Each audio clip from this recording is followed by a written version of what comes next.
Welcome back to True Geordie Extra, the home of all me fight content. Subscribe if you're a fan of it, or if you don't like it, it doesn't really matter. Even if just yet to tell us I'm a casual who knows nothing, keep watching.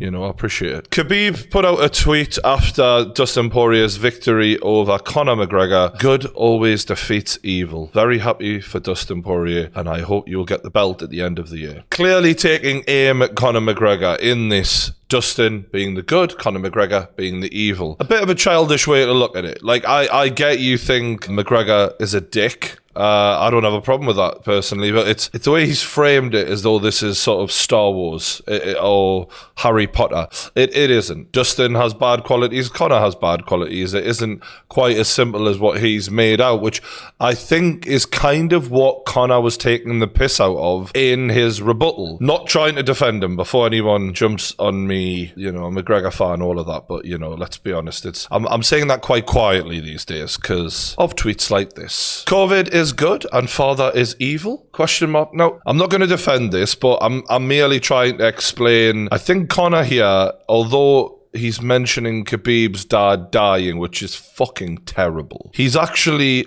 not taking the piss out of the fact that Khabib's dad died. What he's actually showing is good always defeats evil. What? It is a very simplistic way of viewing it. Like, you know, we're two fighters in here. Neither of us are perfect. You know what I mean? Like, it isn't good versus evil. You know, and I think that's where his brain has gone down this trail. And for some reason, what he wanted to do was look at Khabib's life and look at when good hasn't overcome evil. And the point he is making is, your dad was a good man, you thought he was a great man, and COVID beat your dad. Does that make your dad evil? Like, I get the twisted logic that he's gone down. Ultimately, this is one of those things that goes through your brain maybe when you're angry, because Conor is clearly pissed off right now. He sat there with a broken fucking leg, two of his, you know, arch nemesis congratulating each other, who've both beaten him. He's sick as fuck. You don't bring the man's dead dad into it. Come on. And I guess this sort of feeds into what people have been saying about the character of Conor. Like, when he burst onto the scene, he was the cheeky chappy who you rooted for because he would say the thing that everyone was thinking,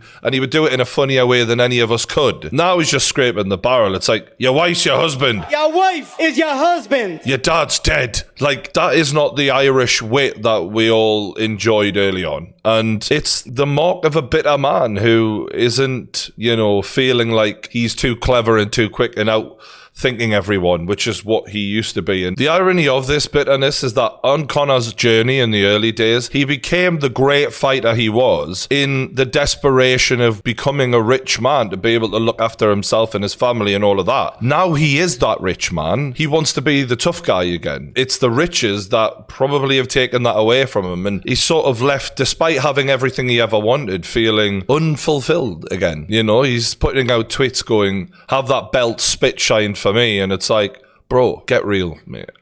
You've been at, you know, your best ever, according to your coaches in the last two fights, and you've lost to Dustin Poirier convincingly, devastating fashion, dominated. You're breaking your leg. You're not going to come back and be better than that. That kind of leg break, the likelihood of him coming back and being as good as before, let alone better than before, good enough to beat Dustin, highly unlikely here. So, look, it was a shit tweet. That's the point, isn't it? You don't bring a man's dead father up. Even if you do fucking hate him, it's about not just respecting that relationship, but generally speaking, it's the way it reflects on you as a man. And McGregor's taken the low road a lot lately, and it's coming at a bad time where a lot of people are changing their opinions on him, me included, where you're like, who are you anymore? The things that we like about you feel very far away. But on the other hand, that is where the Khabib and McGregor relationship is. There's no respect there. They fucking hate each other. And I think the fact that Khabib's dad specifically sort of offered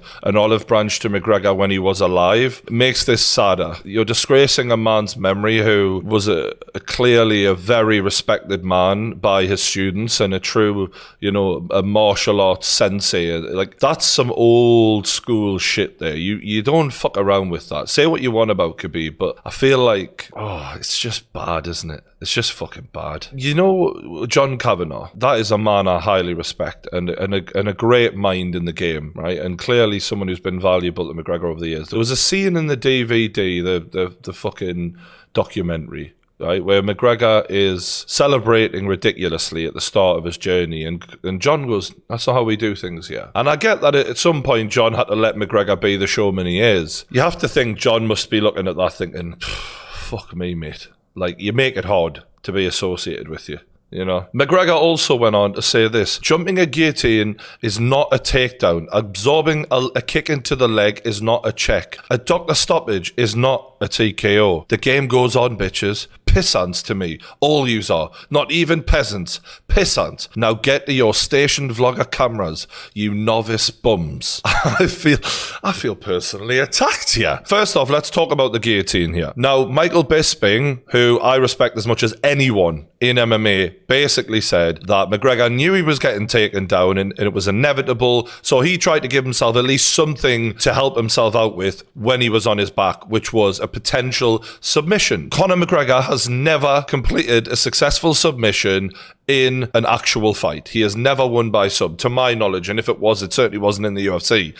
So that is out of character, which completely lends to what Bisping is saying. And also, by McGregor's own words, submissions don't count. Oh, awkward that. I guess what I'm trying to say is he's talking shit. That takedown was a takedown, and we all fucking know it. Absorbing the kick into the leg is not a check. I guess what he's talking about is, did Dustin check the kick? And generally speaking, I don't think he checked many of McGregor's kicks, but the kick to the stomach that McGregor often goes for did seem to catch the bottom of the elbow from Dustin, which is notorious in MMA and boxing for causing like broken thumbs when boxers go for body shots and stuff like that. Conveniently sort of misses that out. A doctor stoppage is not a TKO. The game goes on. What he's saying is, I haven't lost that third fight. It's just a null and void. TKO, doctor stoppage. So it is in fact a TKO. Now the thing is, right, if it had been an inadvertent doctor stoppage, I don't know, McGregor's leg just broke for no reason whatsoever, yes. But the fact that it was clearly caused by Dustin Poirier checking it with the elbow, that's the way it seems to me anyway, means it's a TKO. Now McGregor, since the fight, has come out and made a lot of claims about how injured he was going into the fight. Dana White backed him, said he's had problems with his ankles for years, and something about, you know, the shin bone having maybe minor fractures beforehand. If that is the case, why do you then come out and start throwing as hard as you can those leg kicks? If you have that injury, surely you try and build up a strategy to protect it. You know, there's a big difference between having an injured ankle and an injured shin bone before the fight, because it does seem like there's some confusion as to what was actually injured. Was his ankle injured and now he's claiming it was higher up, so therefore, you know, I'm a badass, you know, and reframing this. And this, at this point, we can all accept, like, McGregor is a genius at reframing his losses and to keep the momentum with him, to keep the hype with him. And I gotta give credit, like, no fighter has ever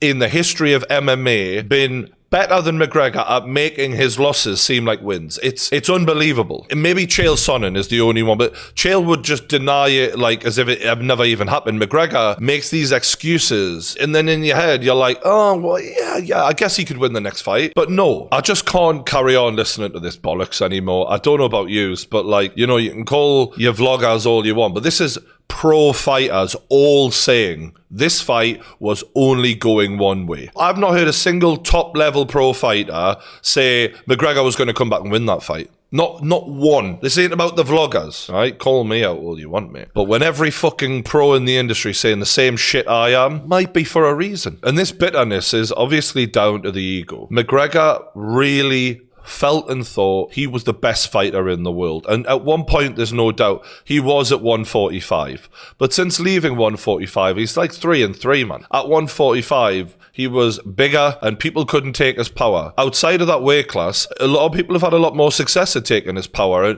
And when you haven't got that eraser, you know, like Deontay Wilder has experienced at heavyweight, once that isn't working, we find out just how good you are. That's where the questions are coming in about his legacy, and it must be pissing him off royally, because when you look at who he's beaten since leaving 145, Eddie Alvarez, it was a great performance and it was a title win, but I think we can all agree Eddie Alvarez really in the modern day would not be an actual UFC champion now. Like, he's just not quite at that level. Very good fighter, but he's not a top 5, you know? Then you've got Nate Diaz. All right, it was a good win, but he did not fucking struggle to get it. And when you look at the way Nate has been outclassed by Masvidal, really until the very last minute against Leon Edwards, looked out of his depth. Nate Diaz, again, is not that top level fighter, and yet he gave McGregor a lot of problems and beat him once. And then you've got Donald Cerrone, who he hasn't got a good record either, has he? Legend, yes, because of what he's given the fans and the great fights,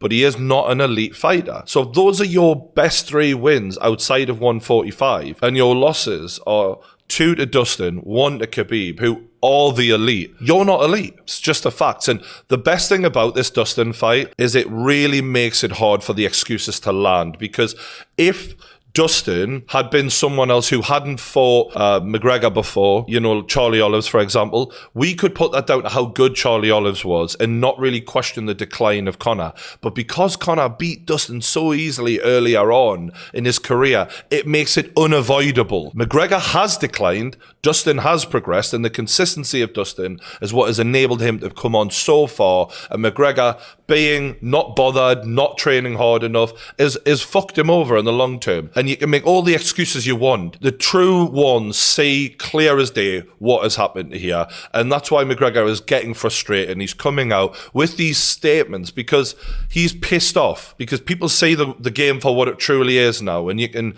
do all the PR you like. That cage is the truth. And what goes on in that cage, you can make all the statements you want afterwards. We all fucking seen it. Domination. The thing we respect him for is what he said he went and did, or he tried his damnedest. It's not about reframing things afterwards. He never did that before, and it's constant now. There's rumours of Jake Paul and McGregor fighting, and I don't see the point in that. Like, from a spectacle, I do, but as a competition, I kind of don't now, because, you know, let's say Jake Paul beats Woodley decisively. There's no need for a McGregor fight, because Woodley is bigger than McGregor. They're at similar stages of their career, in my opinion. They're both on losing streaks. Woodley has, you know, in my opinion, more power than McGregor. He's the bigger man. If he can't get the job done, and Jake Paul is, 190, nearly 200, sometimes more than that, and McGregor fights at 155, McGregor isn't going to have the size and power to hurt him either. If Woodley can't. People are going to hate this. I don't give a fuck anymore, because actual reality matters. We've seen Logan Paul in there with Floyd Mayweather, and the fact that Mayweather was fucking throwing a lot at him, but size matters. And the bigger you are, the more you can take. Generally is the rule. Speaking of Logan, his team are in talks with Anderson Silva's team about a super fight. Wow. I mean, we're getting dangerous territory here, because although Anderson is not the fighter he was in the UFC when he was in his prime, in boxing, where he doesn't have to worry about his leg that was broken, and subsequently he didn't win a fight, or he won very few fights after that injury. He looks like a new man in boxing. He looked great in his last fight, and it's a really difficult fight for Logan, that, because obviously with Floyd the skills are there, but the size difference meant that Logan could lean on him, could stop him when Floyd was in full flow. Anderson's as big as Logan is, and the skill discrepancy then, although Anderson's skill set isn't quite what Floyd's is, obviously, it's still more than what Logan's got. And he's going to be as big as him. Logan will have probably a bit of speed, a bit of fitness, and a youth on his side. But it's a very, very tough fight for Logan. And the fact that he's even considering it means he's got bollocks like a fucking bulldog. Like, I know a lot of you just will never give the Paul brothers credit for anything they do, no matter. These guys, they could find a cure for cancer, and people would go, yeah, but, I mean, it'd been coming. Someone was going to do it sooner or later. I get that you hate them, but this is Anderson the Spider Silva, bro. Logan started boxing a few years ago. This is not nuts to even consider, because I would be frightened.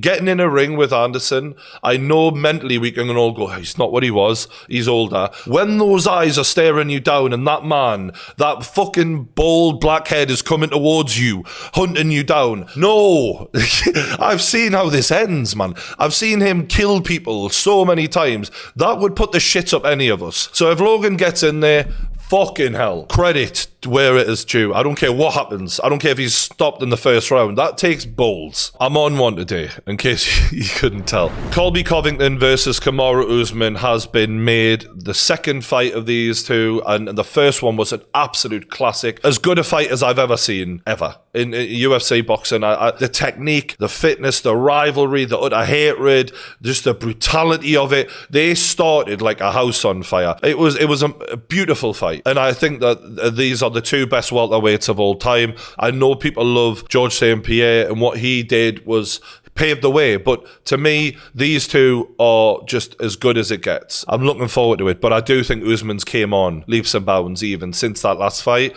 It'll still be hard. Colby hasn't fought quite as much. He may be better off of that. He may be worse off of that. I just think Usman's on pound for pound #1 level, and I don't think he'll be touched. But if anyone can, maybe it's Colby. So that's why they've got to have this, just to end the rivalry. That fight was so good, it's worth a rematch. Stipe Miocic is pissed, basically. This is the next headline. He feels like he deserves a rematch with Francis. The way his logic is look, I had to give Cormier a rematch. It had to be a trilogy with him. How come we're 1-1 and there ain't no trilogy going on here? I want my rematch. And I think he's got every right to say that, to be honest. He deserves it. He lists all of the defenses and everything else and the record he has, and really by numbers, he's the greatest heavyweight of all time. If you're talking purely on the record, there's an argument there for people like Fedor and Cain Velasquez, but regardless, I get his point, and it's a fair one. And the reality of the matter is Stipe is so difficult to market for the UFC. I really don't think it ever worked for them, having him as the heavyweight champion. By comparison to Francis, who you say has already been, wanted for movie roles and all, and he looks the part, and he, his story is unbelievable. Whereas, ironically, Stipe, even though he's the actual American, struggles with being understandable a lot of the time with the way he sort of mumbles his words a lot. I just found out he had a podcast. I was shocked. I was like, really? But the reality is, he's got a fucking point. But he was only fighting like once a year, and it really held the heavyweight division up a long time. And with his age and that, I think the UFC are like, we cut and run. Fuck that. We keep Francis as the title holder. And to be honest with you, I do think Francis found that last fight so easy that the third one probably wouldn't be any different, in my opinion. But I feel sorry for Stipe. He's got a point. Don't know if any of you seen this fight, but bare knuckle championship. Paige VanZant versus Rachel Ostovich. Big fan of Rachel. Just saying. Fighting out of Honolulu, Hawaii, here is Rachel. God, you wouldn't tell her to do the dishes, would you? She a bad bitch. I'm a big fan. And across the ring, her opponent fighting out of the blue corner. Tonight she wears pink and green. Rachel looks like a Tomb Raider sort of thing. Like, she looks like she's just ready for action. Paige, more like a sort of cheerleader or an off-duty Power Ranger. This is being thrown by Ostovich right there. Ostovich loading up. There's the left hand. VanZant throwing the right hand. Ostovich to the inside. Big shots now. A lot of people had a problem with this because they're very beautiful women and they're bare knuckle fighting. Like, it's the most 2021 thing. Power punches being landed right there. That is sick. That was good head movement.